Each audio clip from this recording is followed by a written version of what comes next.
Welcome back to Safeguarding Government Employees, sponsored by Concur on federalnewsradio.com and 1500 AM. I'm your host, Larry Allen. As we continue our discussion today on safeguarding government employees, I'm now joined by Jamie Kiser, Vice President of Account Management at Concur. Jamie, welcome. Thank you for having me.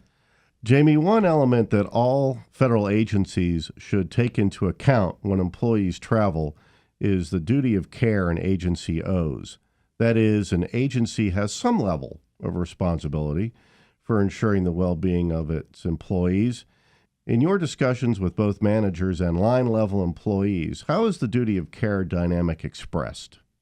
Sure. So I get the pleasure of working with our customers every day at Concur on the civilian agency side, and we found that both managers and line-level employees recently are more aware and in need of a plan around duty of care and ensuring the well-being of employees, not just travelers, but employees is taken care of. The great thing about risk messaging with Concur Gov is we have all the data. Everything is in one place. We know their residence, their duty station, as well as when they're traveling. So we're able to keep all information in one place, and the managers do find that attractive because it's important to know where everybody's located. We've demonstrated the functionality to some of our agencies, and they like the mapping feature that allows them to drop a pin on a map and know where their folks are at any time if they have to offer assistance or help to their organization.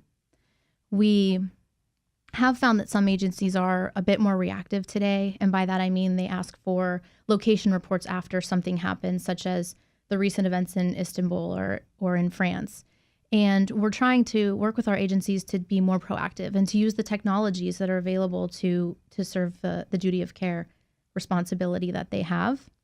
We actually had an agency with someone traveling to Brussels in March during the bombing, and they couldn't locate that person. They couldn't connect with her to make sure she was okay or that if she needed assistance.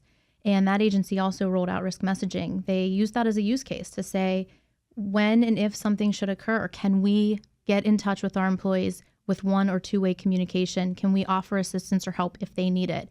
And we think over the next 12 to 18 months, more agencies will get on board and look at technologies versus call trees to handle that type of need. So this is an area that continues to evolve as developments around the world evolve. Sure, absolutely.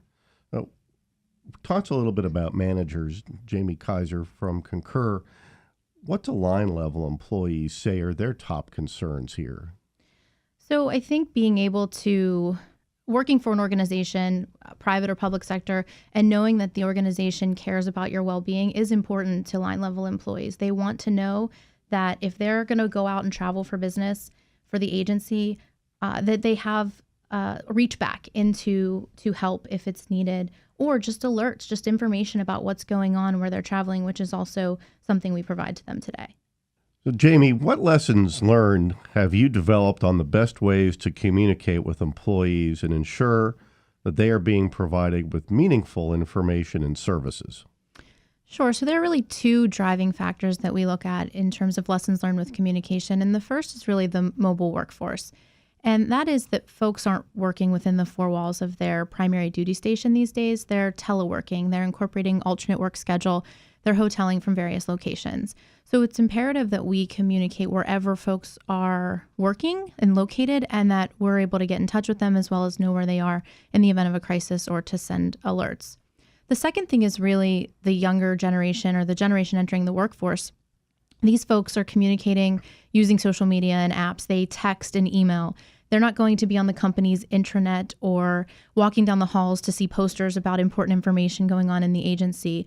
If agencies are going to attract and retain that young talent, it's really imperative that they adopt the communications mechanisms that these folks entering the workforce are using. So one of the great things about Concur is we have an ability to let users choose the preferred method of communication. So if it's text or email, they can decide what's best. And really the other thing is it includes all stakeholders. It's important for IT, security, HR, and management to holistically look at duty of care within the organization. It's imperative we deliver the right message to the right person at the right time. Meeting customers where they are is always important if you're going to be a successful business.